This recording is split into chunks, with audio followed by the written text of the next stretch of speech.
estarem aqui. Pronto, hoje a gente vai começar a nossa aula falando de projeto de rede de suprimentos, tá? Vocês possivelmente já saibam o que é, né, uma rede de suprimentos. Não é verdade? Então, vamos lá, vamos conhecer aqui o que é que a gente precisa saber de rede de suprimentos.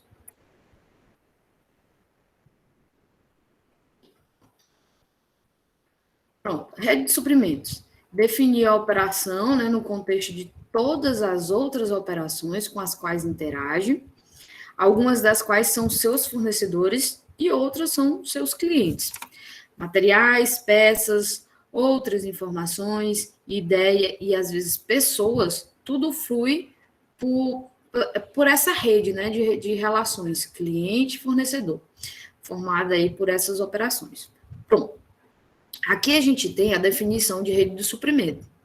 Rede de suprimento, pessoal, é tudo que vai correr dentro de uma linha, né, de relacionamento desde o meu fornecedor até o meu cliente, tá certo? Ou seja, dentro dessa rede de suprimento, eu preciso ter definido quem são os meus fornecedores, né?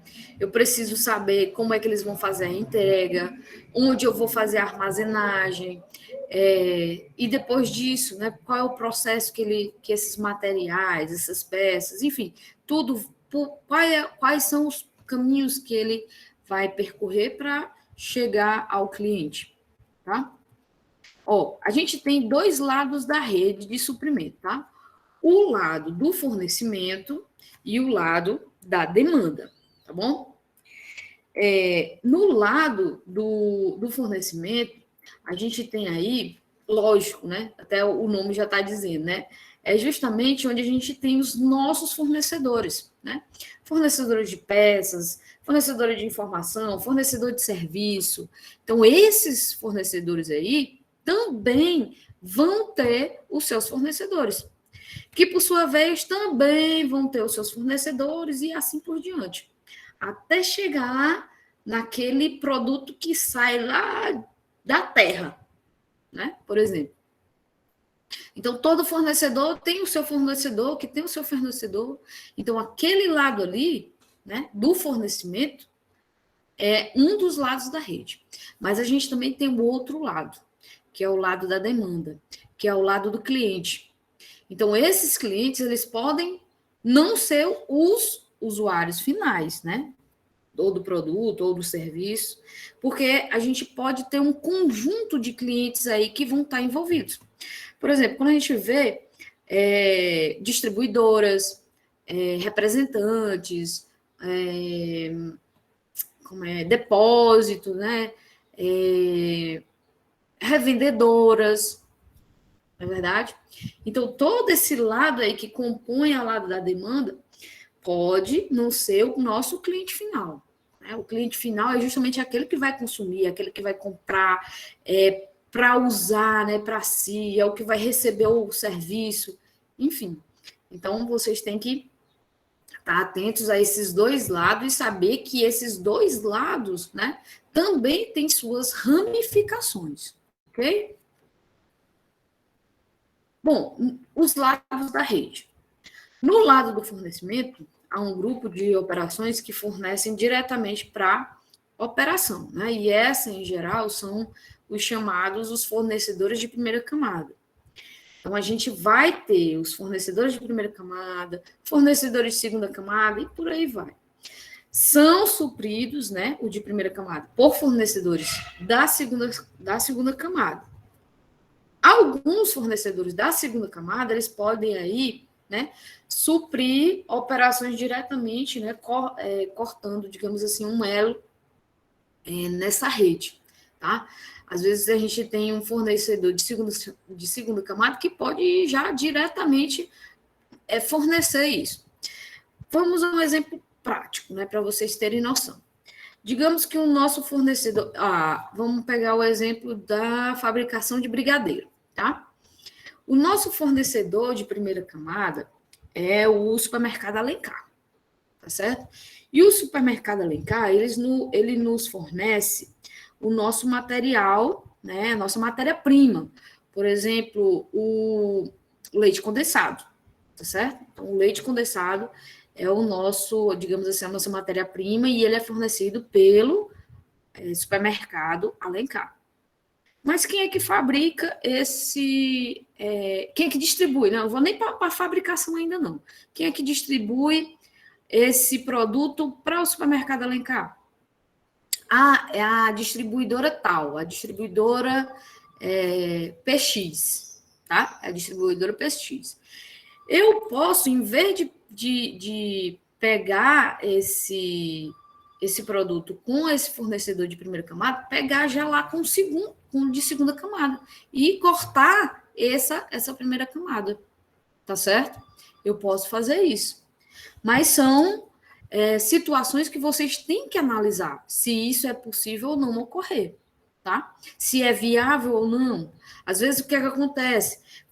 Esses fornecedores, né, maiores, eles vendem uma quantidade limitada, ou melhor, uma quantidade mínima. A gente só vende se você comprar a partir de 200 unidades, né? A partir de 1.000 unidades, a partir de uma carrada, ele só vende de carrada, e por aí vai. Então, a gente tem que saber se é possível a gente cortar esses caminhos, né? E pegar aí e ser suprido, né, por uma operação diretamente, ó, cortando aí a rede, né? Cortando o elo da rede, tá certo? Bom, analogamente, no outro lado da demanda, né? No outro lado da rede, que é o da demanda, a gente tem os clientes da primeira camada, que são os principais grupos de cliente, né, da operação produtiva.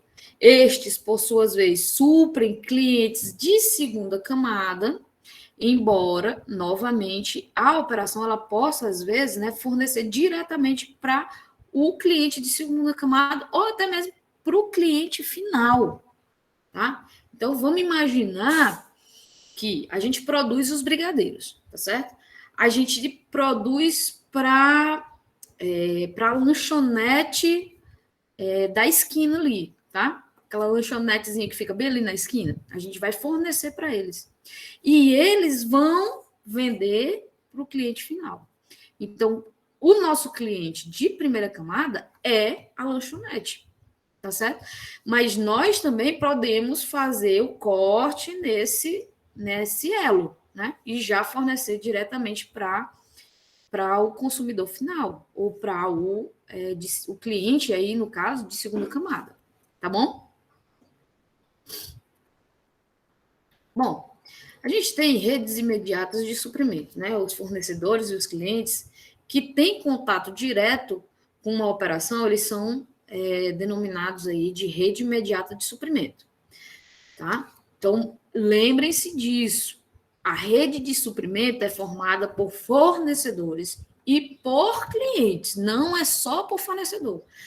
É só quem vai me suprir, professora, que é o meu fornecedor, é ele que faz parte da minha rede? Não. A gente está vendo que o fornecedor e o cliente fazem parte dessa rede aqui, inclusive da rede imediata de suprimento, são esses que estão diretamente ligados à nossa rede, tá? Enquanto todas as operações que formam a rede de fornecedores e clientes de clientes são chamadas de rede total de suprimentos. Então, quando eu tenho toda a rede, né?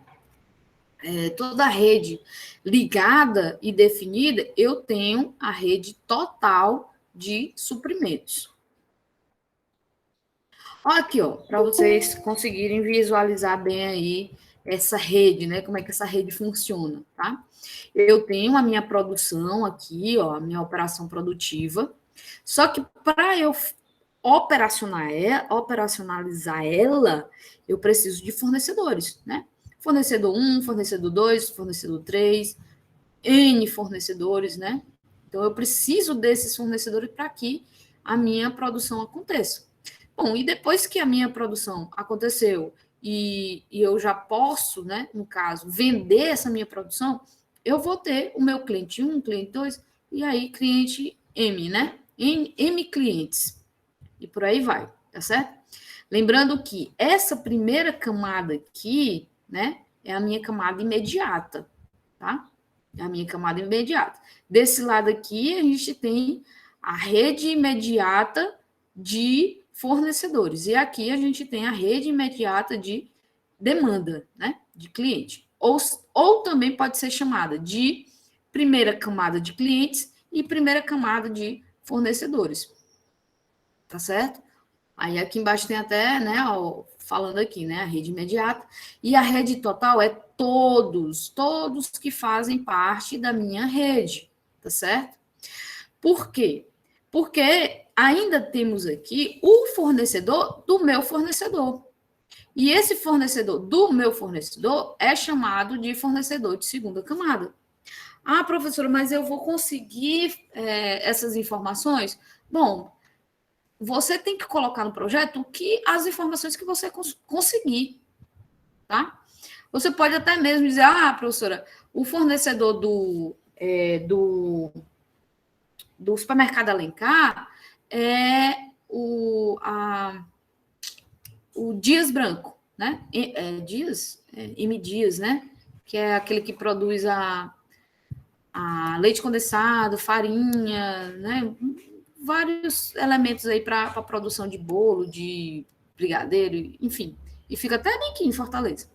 Então, o M. Dias Branco, né? Ele é o fornecedor do supermercado Alencar. E eu sei dessa informação. Bom, e se eu não souber? Não tem problema. Você não coloca, tá bom? Coloque apenas o que você sabe. Você pode buscar na internet, né, essas informações dos fornecedores de segunda camada e por aí vai, tá bom?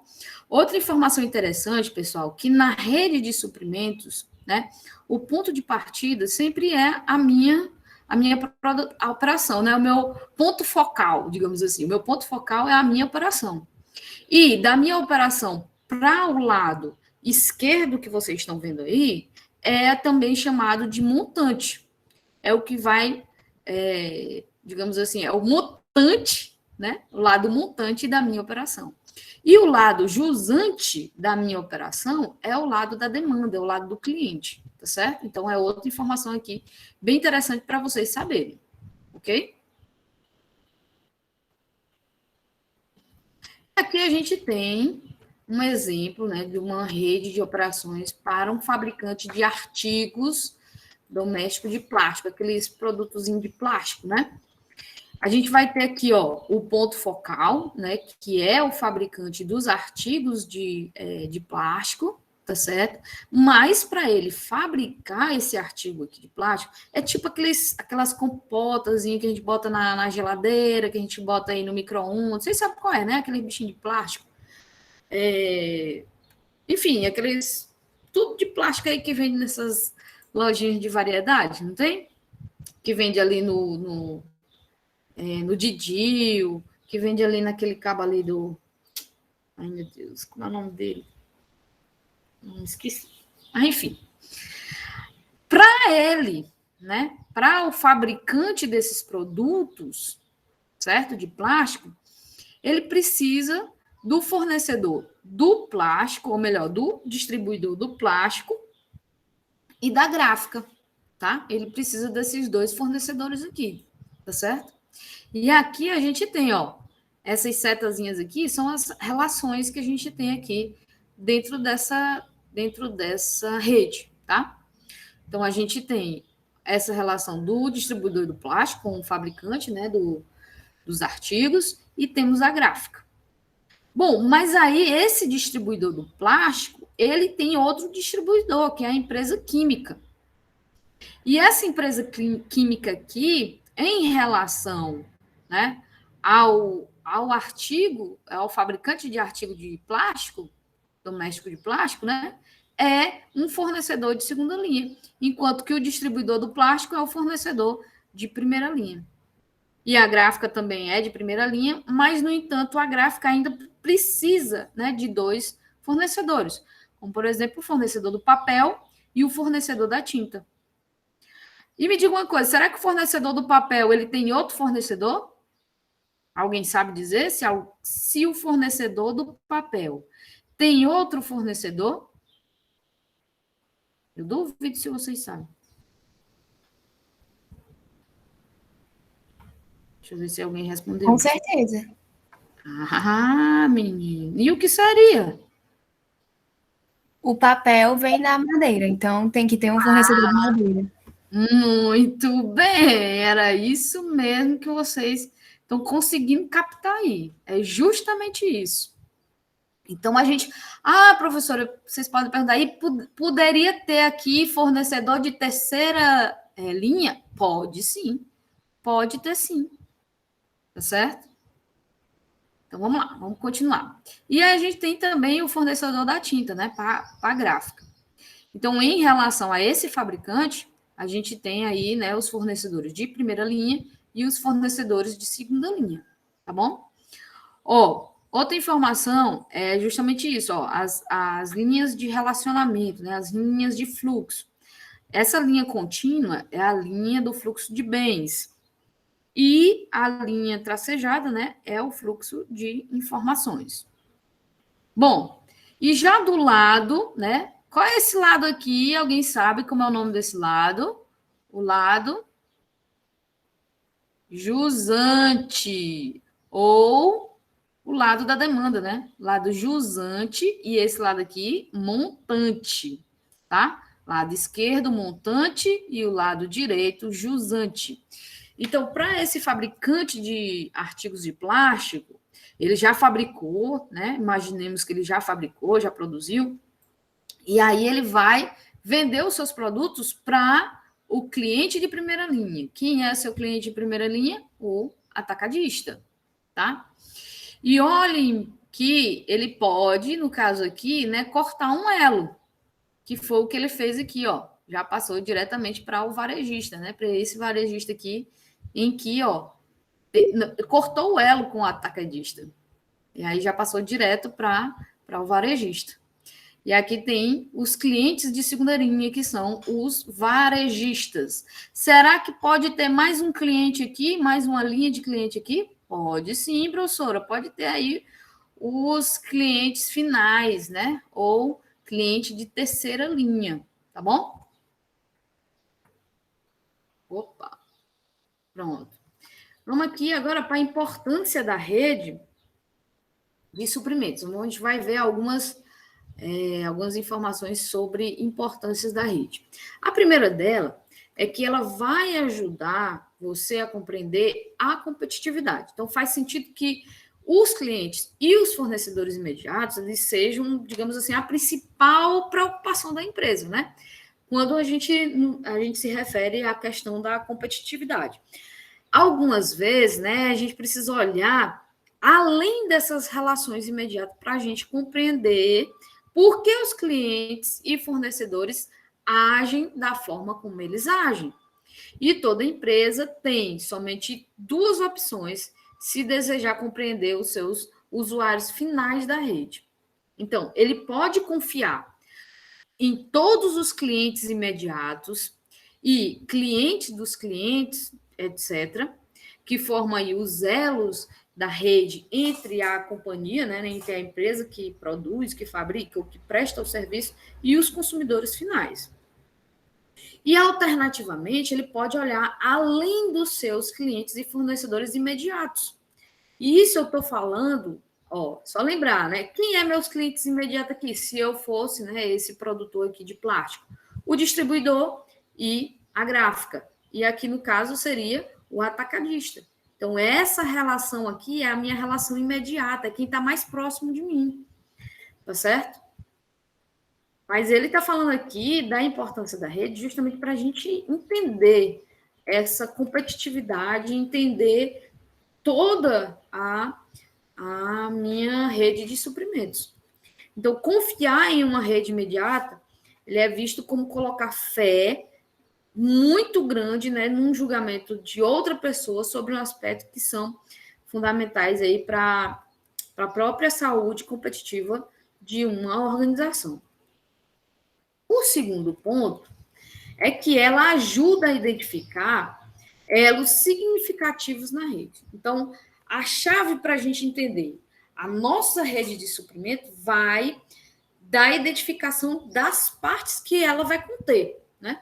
Para que essas partes elas contribuam para que a gente alcance o nosso objetivo de desempenho.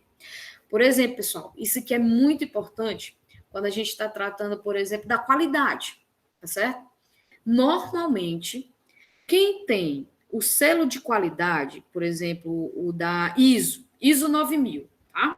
A ISO, ela por ela mesma, né, ela já exige que os seus fornecedores também tenham esse selo de qualidade, tá certo?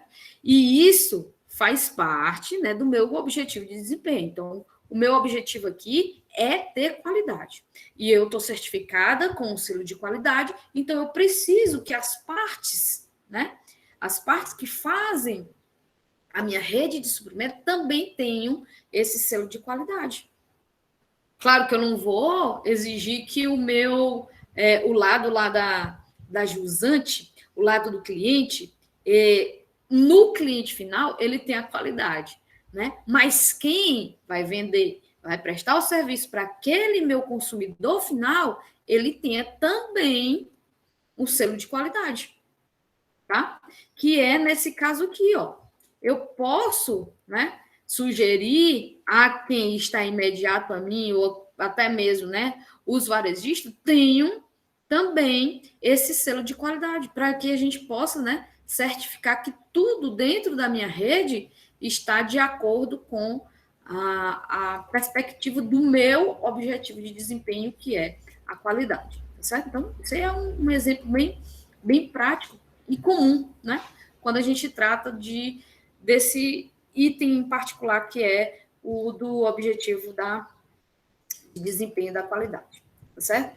E que, né, quando a gente identifica as partes, né, que contribuem para os objetivos de desempenho, eles são valorizados pelos nossos consumidores finais. Então, todas as análises da rede, do lado da jusante da rede, né, ela tem que começar a ter essa compreensão. Depois disso, as partes da montante, que é a parte ali que vai, no caso, que mais contribui para o serviço do consumidor final, elas precisam também ser identificadas. Então, a gente tem o lado do montante, que é, lembrando, né, o lado ali dos fornecedores, e da jusante, que é o lado ali dos meus clientes, né?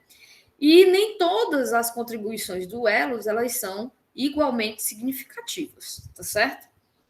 Então, em cada lado tem a sua contribuição. Bom, outro ponto, no caso aqui, né, vamos falar de um exemplo. Então, ela ajuda a identificar os elos significativos na rede e, como exemplo, o importante para o consumidor final de, por exemplo, encanamentos residenciais e eletrodomésticos são as empresas instaladoras de um serviço, né, que lidam diretamente com os consumidores das residências, tá? Então, elas são supridas por distribuidores que precisam ter em todas as peças, né, em estoque para fornecê-las rapidamente.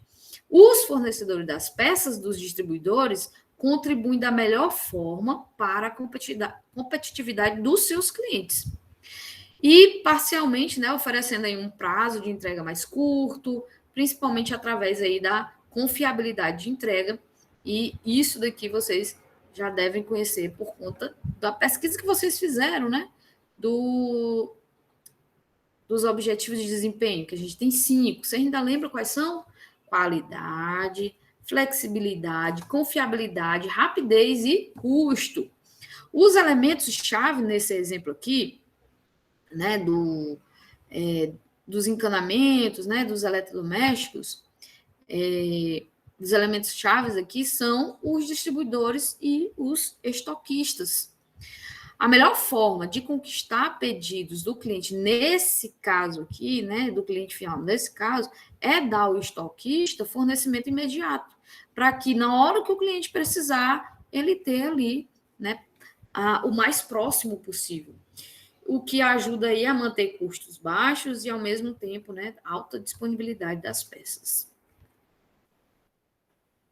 Um terceiro item que a gente tem que levantar aqui como importância, né, para a rede de suprimentos é que ela ajuda a focalizar questões a longo prazo.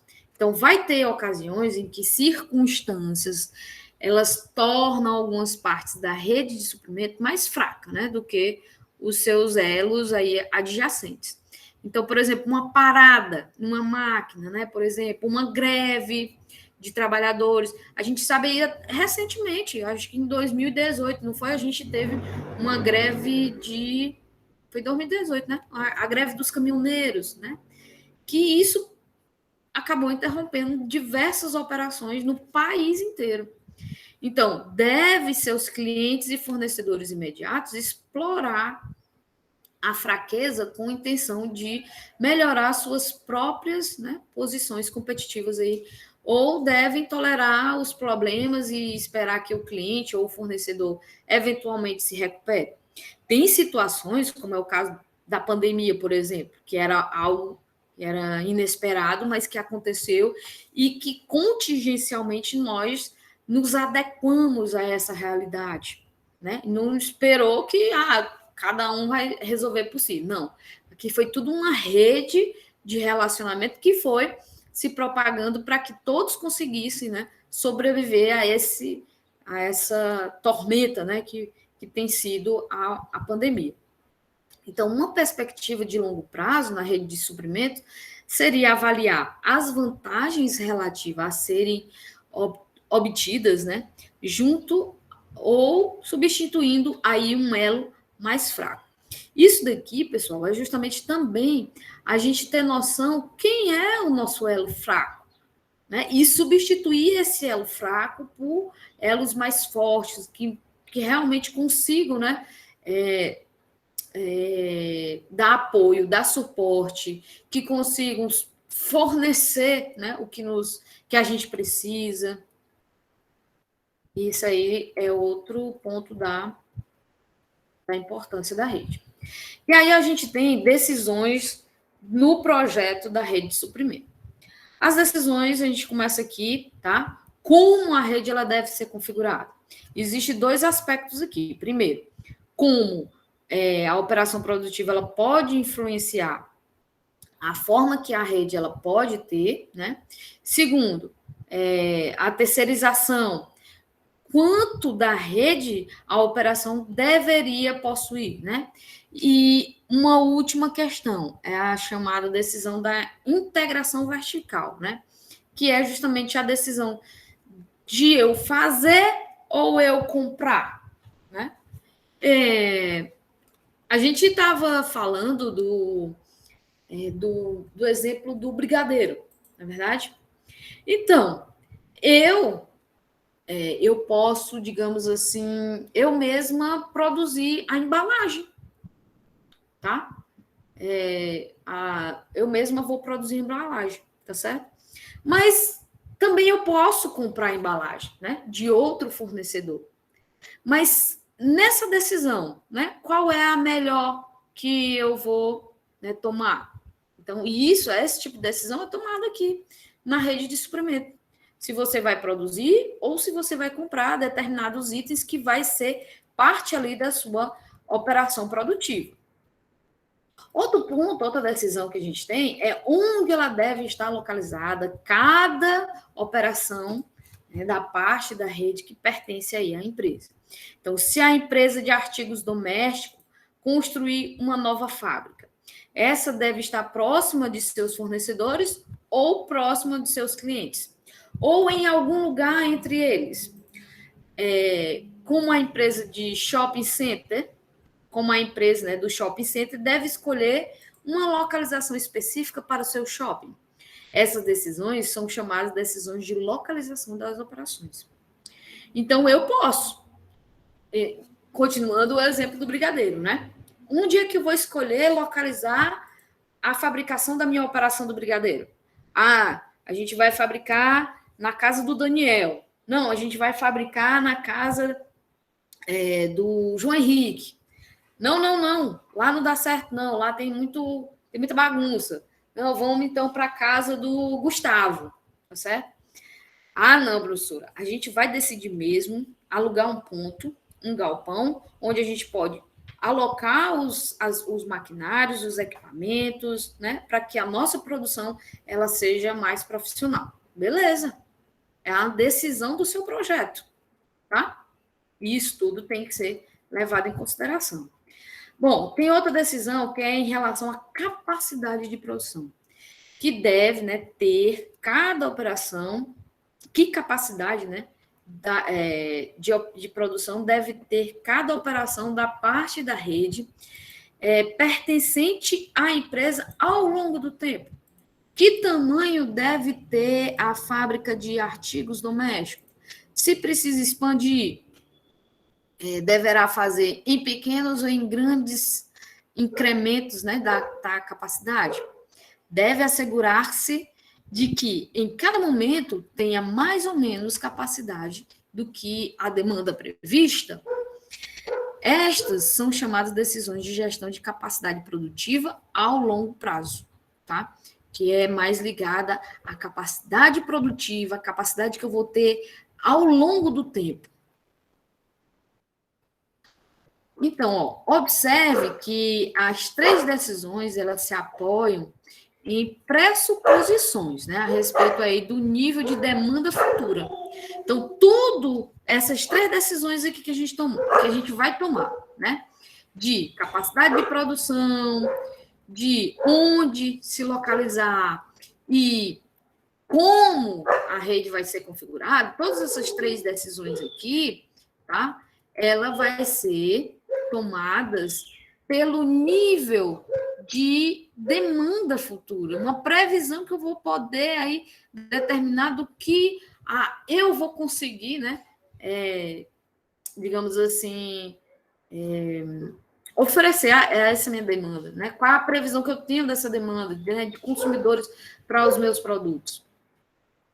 Outra questão também que a gente deve observar na rede de suprimentos é a questão da sua configuração mesmo em si, né? E a gente pode até mesmo, né, dentro desse item aqui, mudando a forma da rede de suprimento. Então, mesmo quando uma operação produtiva não possui ou sequer controla diretamente outras operações produtivas na rede, pode ainda assim desejar usar a sua influência para mudar a forma da rede. Então, determinados elos da rede, eles têm uma força, né, que podem influenciar, né, a mudança da rede. E isso envolve tentar gerenciar o comportamento da rede por meio de uma reconfiguração, né, modo de mudar o escopo, né, de uma atividade desempenhada aí em cada operação e a natureza dos relacionamentos entre eles. Reconfigurar a rede de suprimentos, né, muitas vezes envolve uma fusão de operações que não necessariamente possa ser uma mudança, né, da propriedade das partes da operação, mas uma realocação das responsabilidades, né, pela realização de tais atividades. Então, quando a gente tem uma fusão, a gente tem aí uma reconfiguração. Exemplo mais comum de reconfiguração de rede veio das tentativas feitas aí nos últimos anos por empresas em reduzir, né, o número de fornecedores diretos, por exemplo. Tá?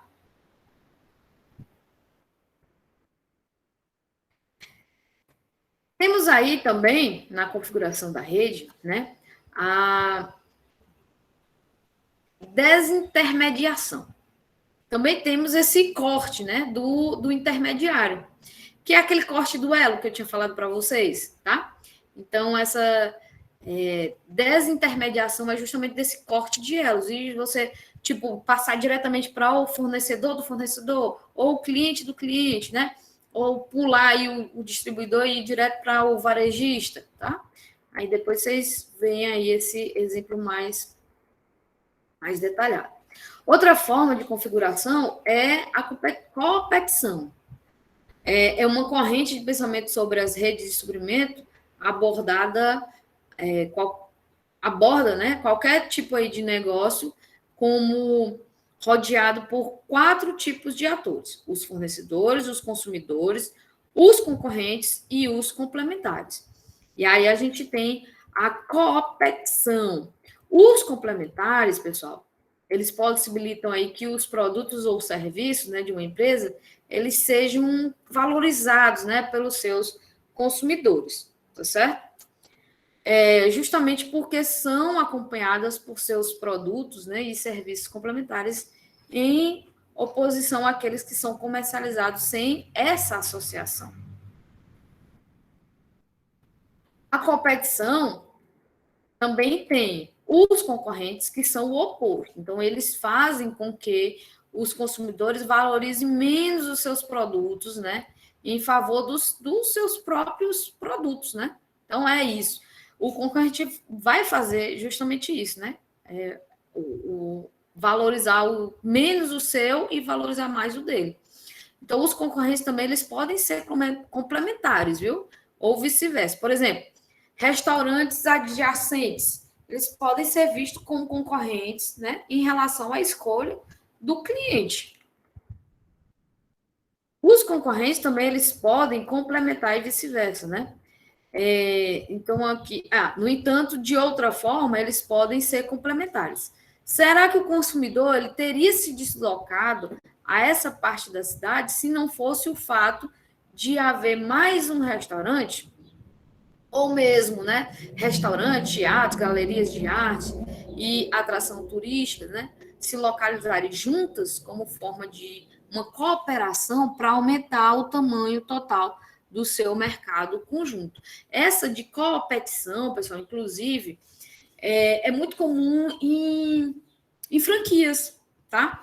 Então, quando você vai abrir uma franquia de uma determinado produto, por exemplo, a franquia exige que já tenha outra franquia ali próxima, justamente para direcionar o cliente para ela ir para aquele setor ali, para que ele vá para aquele local.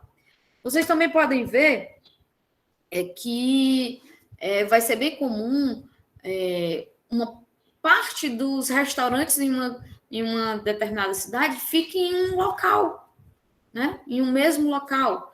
Ou é muito comum também, por exemplo, peças de automóvel. Aqui em Teresina, né, se você falar em peça de automóvel, você vai ou para Miguel Rosa ou para Barão de Gurgueia, que são 2 avenidas muito grandes em Teresina, em que se concentram esse tipo de produtos, né, revenda desses produtos. Professora, mas não vamos falar de peças, vamos falar de automóveis mesmo. Onde é que está localizado? Estão tudo no mesmo local? Estão também.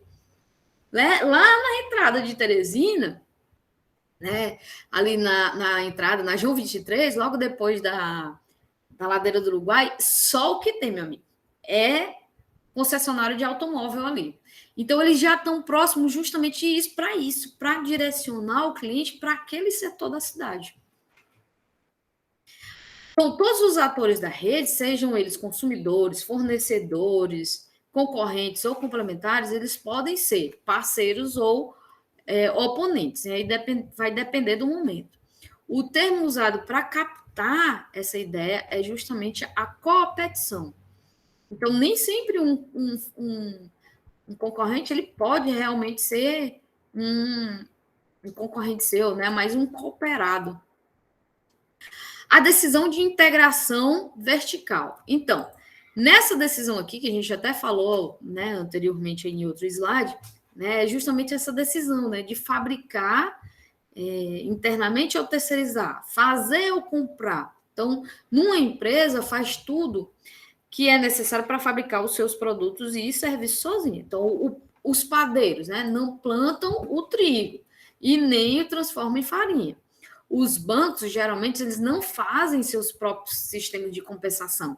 Eles contratam os serviços de agência de compensação que possuem aí sistemas de informação especializados e têm expertise, né, para melhor realizar essas tarefas. Então, esse processo ele é chamado de terceirização. É uma questão muito importante também, que faz parte, né, das empresas, certo? Inclusive, no nosso instituto mesmo, né, a gente tem essas decisões aí sobre essa forma, né, de terceirizar, por exemplo.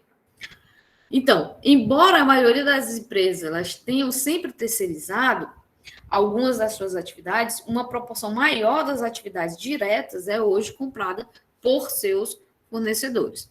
Além disso, muitos processos indiretos estão sendo atualmente terceirizados.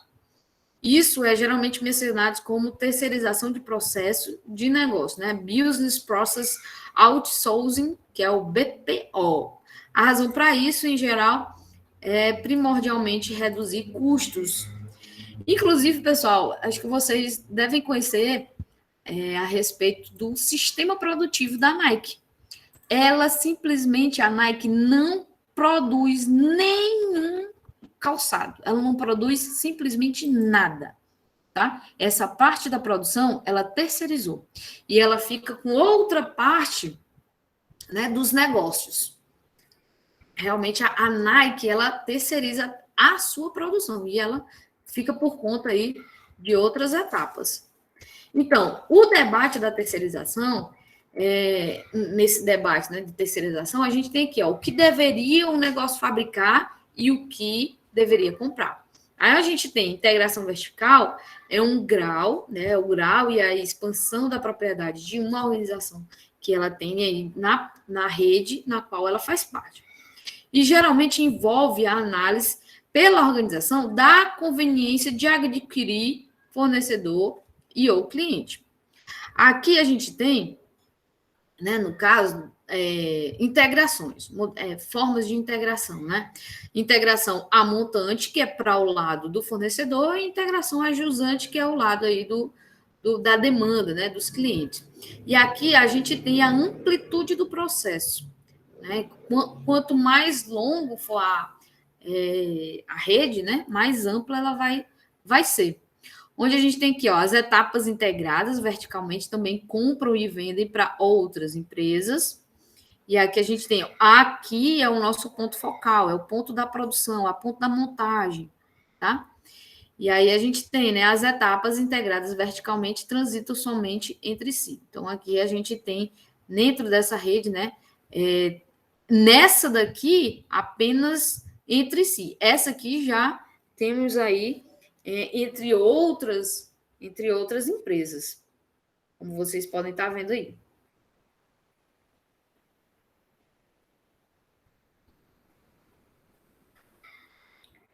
Vamos aqui, passar aqui.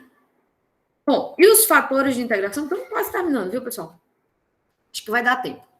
A direção da integração vertical, ela deve uma operação, né, expandir-se comprando de seus fornecedores ou comprando de seus clientes.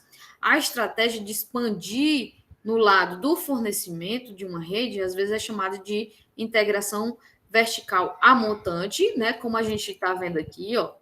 Quando você vai expandir para esse lado aqui, né, é a integração a montante. E quando você vai expandir para esse lado, é a integração a jusante. Então, a estratégia de expandir de um lado, né, do fornecimento da rede, às vezes é chamada de integração a montante, que também são chamados de upstream, ou para trás, enquanto que expandir para o lado da demanda, né, que é o lado da jusante, né, da integração da jusante, é downstream, que é para frente. Outro ponto aqui dos fatores da integração, né, é a amplitude da integração vertical. Então, qual deve ser a amplitude da integração vertical de uma empresa? Algumas organizações, elas escolhem deliberadamente, não integrar muito ou não integrar nada, né, da sua parte aí original da rede. Alternativamente, algumas organizações escolhem tornar-se muito integradas verticalmente. Então, é aí a questão da amplitude, como eu mostrei aqui, né, nesse gráficozinho aqui, né? Qual é a amplitude, né? Ela quer ampliar mais ou não, né? Vocês querem? E por aí vai. Então, esses são fatores dessa integração vertical.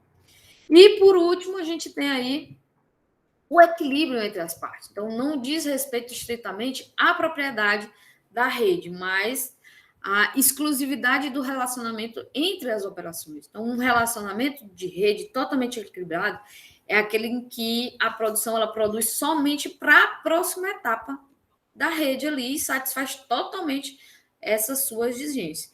E o equilíbrio incompleto, né, nas etapas, ela permite que cada etapa venda seus produtos a outras empresas e compre, né, alguns de seus suprimentos de outras empresas. Aí a gente tem um equilíbrio incompleto.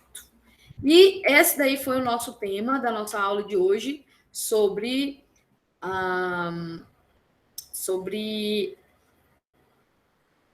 rede de suprimentos. Tá certo, pessoal? Então, eu espero que vocês continuem fazendo os projetos. Qualquer dúvida, qualquer questionamento que vocês tenham em relação aos projetos, falem comigo e aí a gente vai se entender, tá bom? Então, um abraço, bom final de semana a todos. Tchau, pessoal.